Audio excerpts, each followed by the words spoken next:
Hi, I'm Macy Kimuna, and today is September 27th, 2019, the date of Montreal's big climate strike, which over 500,000 people attended.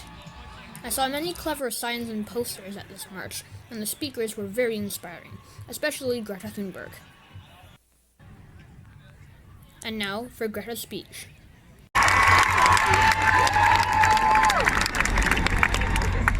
Je suis très heureuse d'être ici au Canada, au Québec.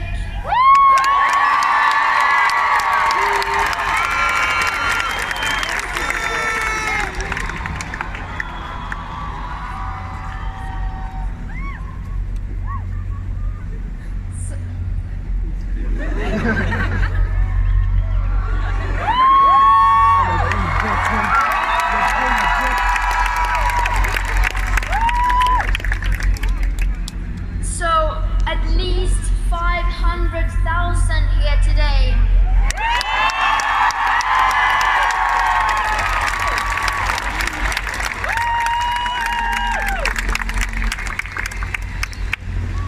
You should be very proud of yourselves, and because this we have done together, and I cannot thank you enough for being here.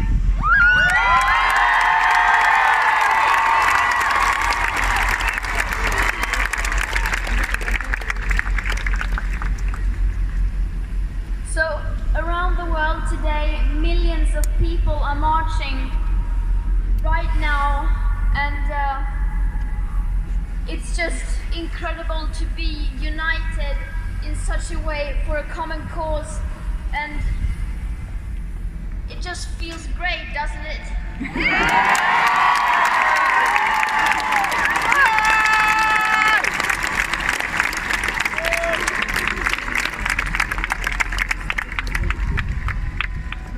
But it feels great to be in Canada.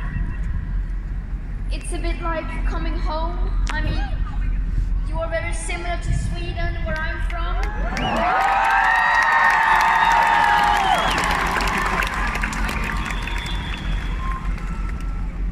You have moose and we have moose. You have cold winters and lots of snow and pine trees. We have cold winters and lots of snow and pine trees.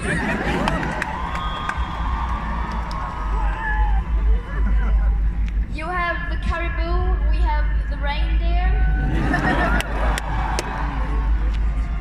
You play ice hockey, we play ice hockey.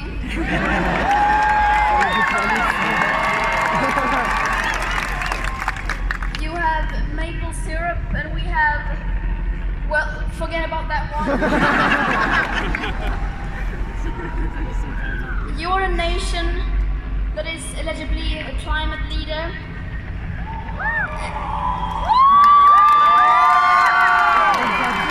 And Sweden is also a nation that is eligibly a climate leader. In both cases, it means absolutely nothing.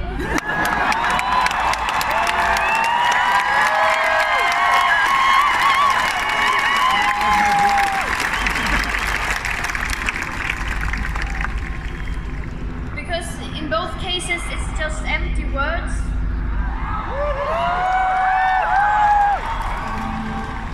And the politics needed are still nowhere in sight.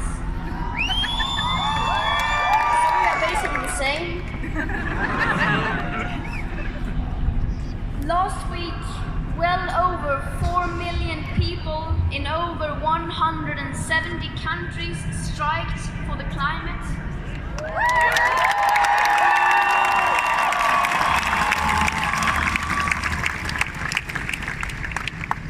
We marched for a living planet and a safe future for everyone.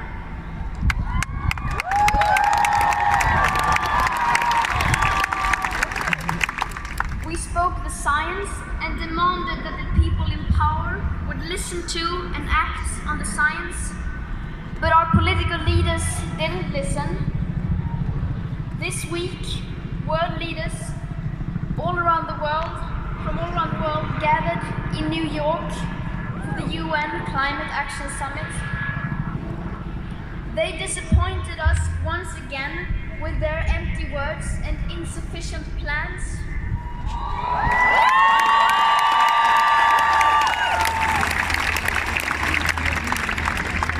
We told them to unite behind the science, but they didn't listen.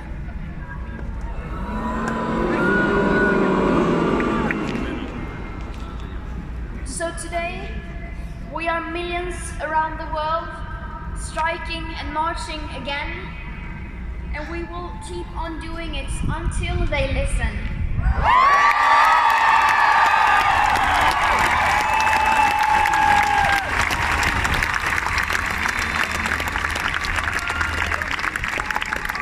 If the people in power won't take their responsibility, then we will.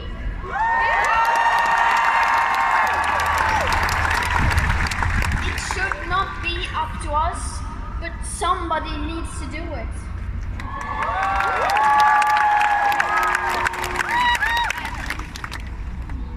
They say we shouldn't worry, that we should look forward to a bright future.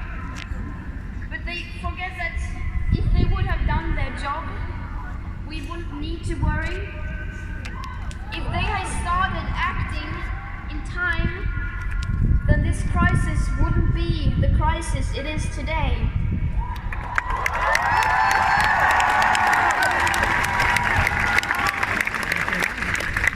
And we promise, once they start taking their responsibility and do their job, we will stop worrying and go back to school, go back to work.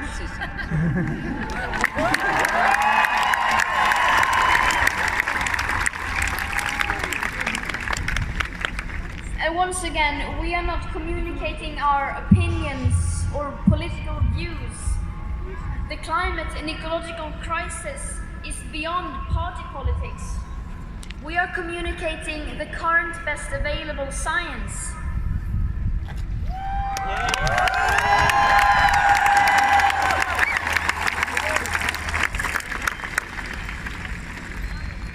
To some people, particularly in those who in many ways have caused this crisis, that science is too uncomfortable to address. But we, who will have to live with the consequences, and indeed those who are living with the climate and ecological crisis already, we don't have a choice.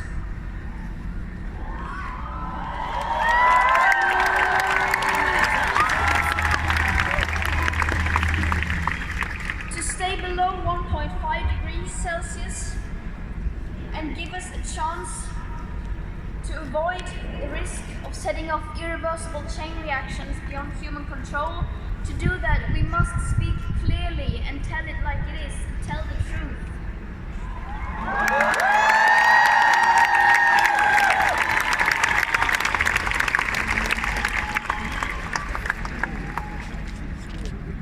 In the IPCC's SR 1.5 report that came out last year, it says on page 108 in chapter 2 that to have a 67% chance of staying below a 1.5 degrees of global temperature rise, the best odds given by the IPCC, the world had 420 gigatons of CO2 left to emit back on January 1st, 2018.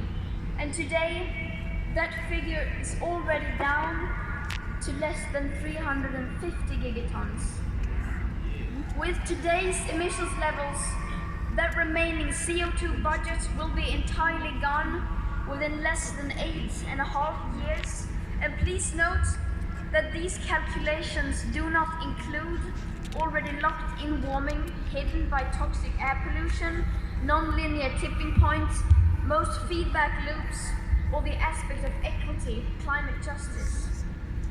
They are also relying on my generation, your generation, sucking hundreds of billions of tons of CO2 out of the air with technologies that barely exist.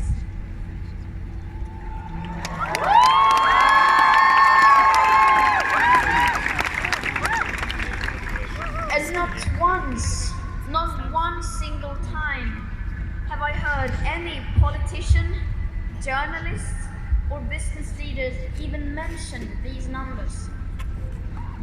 They say, let children be children. We agree. These kinds of numbers instead of leaving that responsibility to us.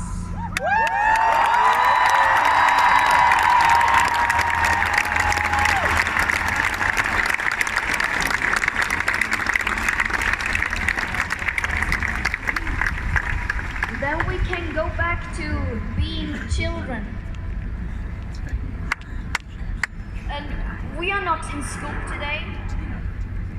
You are not at work today. Because this is an emergency.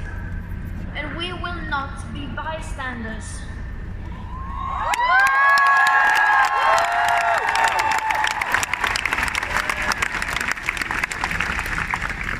Some would say we are wasting lesson time. We say we are changing the world.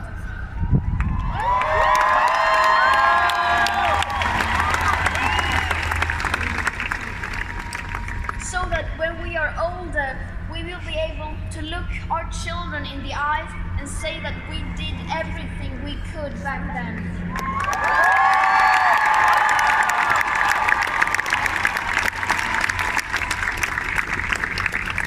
Because that is our moral duty. And we will never stop doing that. We will never stop fighting for the living planet and for a safe future, for our future.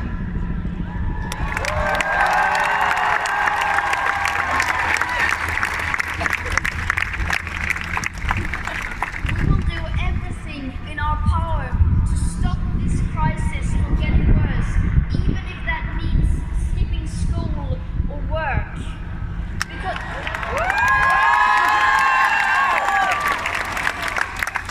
Because this is more important.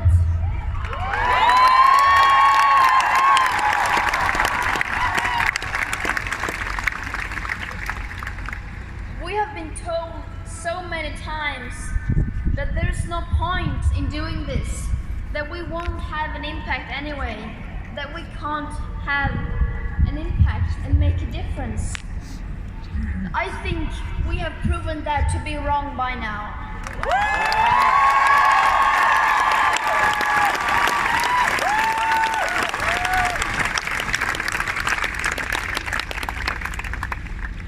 Through history, the most important changes in society have come from the bottom up, from grassroots.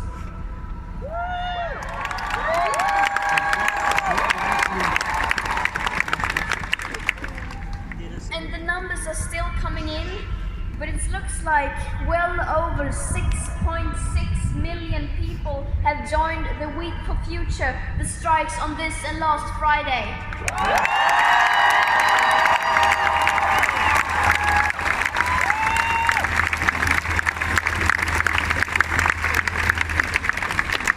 That is one of the biggest demonstrations in history.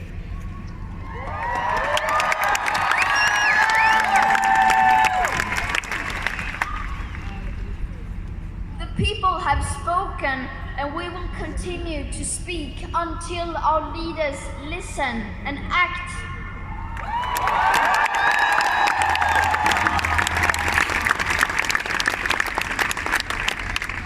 We are the change, and change is coming.